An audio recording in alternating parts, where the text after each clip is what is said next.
여러분 안녕하십니까? 말씀으로 하루를 여는 천수답의 새벽 묵상입니다. 민수기 9장을 묵상하겠습니다. 내 마음의 구름 기둥과 불 기둥이여. 출애굽을 하고 난 다음 해가 되었습니다. 다시 6월절이 돌아와서 이스라엘은 두 번째 6월절을 광야에서 지켰습니다. 6월절은 구속의 모형이었죠. 성소의 제사제도와 각종 절기들은 하나님의 장차 죄의 문제를 어떻게 처리하시고 어떤 과정을 거칠 것인지 보여주는 교과서와 이정표 같은 것이었지요. 6월절은 그리스도의 초림과 그분의 십자가 사역을 보여주는 첫 번째 절기입니다. 그래서 바울은 고린도전서 5장 7절 이하에 보면 우리의 6월절 양 곧 그리스도께서 희생되셨느니라고 기록하였습니다. 6월절 의식에서 제외될 사람은 아무도 없었습니다. 그가 타국인인지 본국인인지 또 거름인이든지 나그네든지 간에 원하는 사람은 누구나 동참할 수 있었지요. 심지어 여행 중이거나 시체로 말미암아 부정하게 된 사람일지라도 그 다음 달 14일에 6월절을 지키도록 허락하였습니다.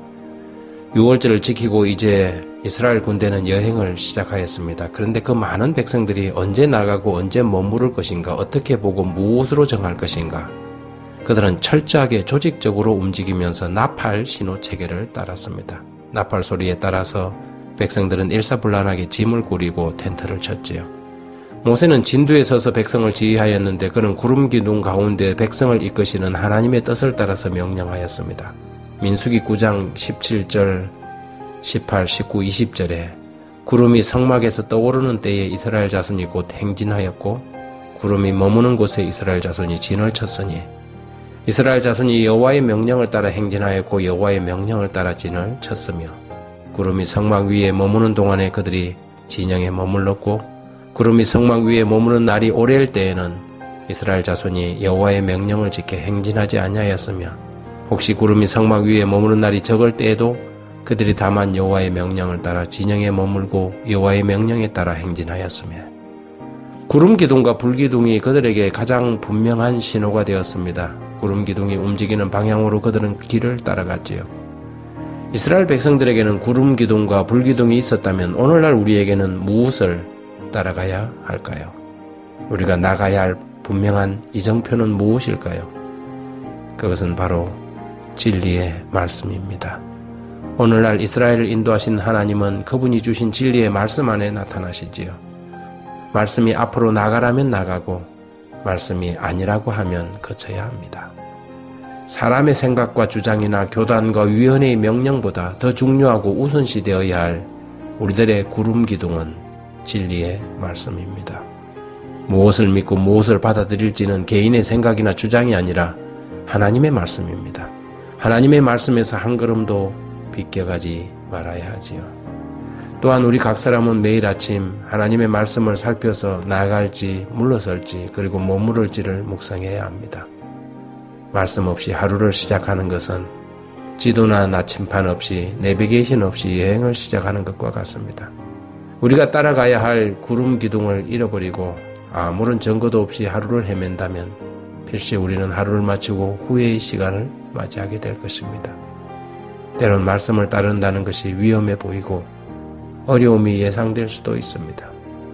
구름 기둥이 우리를 두려움의 홍해 속으로 이끌어갈 수도 있지요.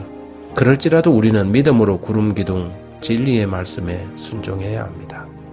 여기 부조와 선지자 290페이지에는 이렇게 기록하고 있습니다. 가끔 그리스도인들의 생애는 위험에 둘러싸이고 의무를 수행하기 어려운 것처럼 보인다.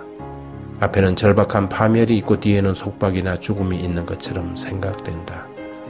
그러나 하나님의 음성은 앞으로 나아가라고 분명하게 말씀하신다. 우리는 비록 우리의 눈에 어두움을 꿰뚫어 볼 수 없고 우리의 발이 찬 물결을 느낄지라도 이 명령에 순종해야 한다. 우리의 전진을 가로막는 장애물은 망설이고 의심하는 사람 앞에서는 결코 사라지지 않을 것이다.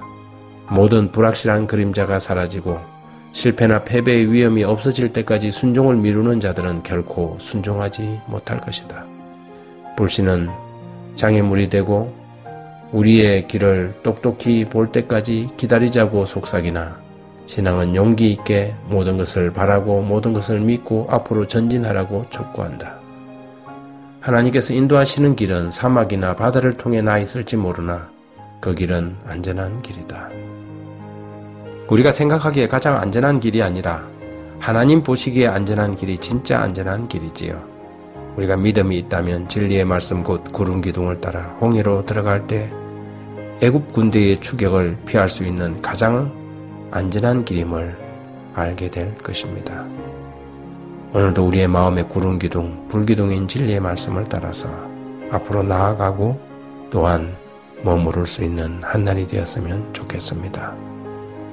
하나님 우리 아버지, 진리의 말씀, 우리의 구름 기둥을 바라봅니다. 그 말씀 가운데서 우리를 인도하시는 생명의 말씀이신 주님을 의지하고자 합니다. 오늘도 우리의 하루가 말씀을 따라 사는 그런 하루가 되게 도와주십시오.